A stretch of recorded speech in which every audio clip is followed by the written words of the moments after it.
ഒരുപാട് പേരുടെ home tours ഞാൻ പല ചാനലിലായിട്ട് ചെയ്തിട്ടുണ്ട്. പക്ഷെ ഫോർ ദ ഫസ്റ്റ് ടൈം എന്റെ ചാനലിന് വേണ്ടിയിട്ട് ഞാൻ എന്റെ ഹോം ടൂർ ചെയ്യാണ്. പിന്നെ ഇവിടെ കുക്കിംഗ് പരിപാടികളൊന്നും ഇല്ല. ഞാൻ ഒറ്റയ്ക്ക് താമസിക്കുന്നുണ്ട്. ഒറിജിനൽ പ്ലാന്റ്സ് കേട്ടോ, ഞാൻ തന്നെ നട്ടു വളർത്തിയ കുറച്ച് പ്ലാന്റ്സ് ഒക്കെ ഇവിടെ ഒരു ഭംഗിക്ക് വേണ്ടിയിട്ട് ഇൻഡോർ പ്ലാന്റ്സ് ആയിട്ട് ഇവിടെ കൊണ്ടുവച്ചിട്ടുണ്ട്. എല്ലാ ദിവസവും വൈകുന്നേരം ഇവിടെ തിരികൊടുത്തി പ്രാർത്ഥിക്കണം എന്നൊക്കെയാണ് മനസ്സിൽ. പക്ഷെ സമയം കിട്ടാത്തതുകൊണ്ട് ആ പരിപാടിക്ക് നിൽക്കാറില്ല. പക്ഷെ ഇടിയും മിന്നലൊക്കെ ഉള്ള ദിവസം അല്ലെങ്കിൽ ഭയങ്കര കാറ്റും കോളും ഒക്കെ ഉള്ള ദിവസം ഞങ്ങളുടെ വീട് ഇടിഞ്ഞു പൊളിഞ്ഞ് വീടോ എന്നുള്ളത് എനിക്ക് വലിയ ടെൻഷനായിരുന്നു. ഞാൻ വലിയ വീട്ടിലെ കുട്ടി എന്നൊക്കെ ഉള്ളൊരു സെറ്റപ്പിലൊക്കെയാണ് എപ്പോഴും നടത്തവും പോക്കും ഒക്കെ.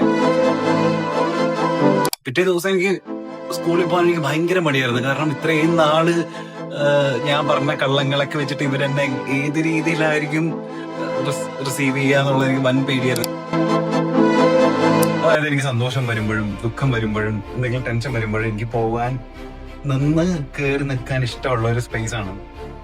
ആ സ്പേസ് ആണ് ഞാൻ കാണിച്ചു തരാൻ പോകുന്നത്. ഈ വീട്ടിലെ എന്റെ ഒരു ഗണപതിയുടെ വിഗ്രഹം വെച്ചിട്ടുണ്ട്. അതെനിക്ക് രാവിലെ എഴുന്നേൽക്കുമ്പോ ഗണപതിനെ കണ്ട് ഉണരാലോ എന്ന് എഴുതിയിട്ടാണ്.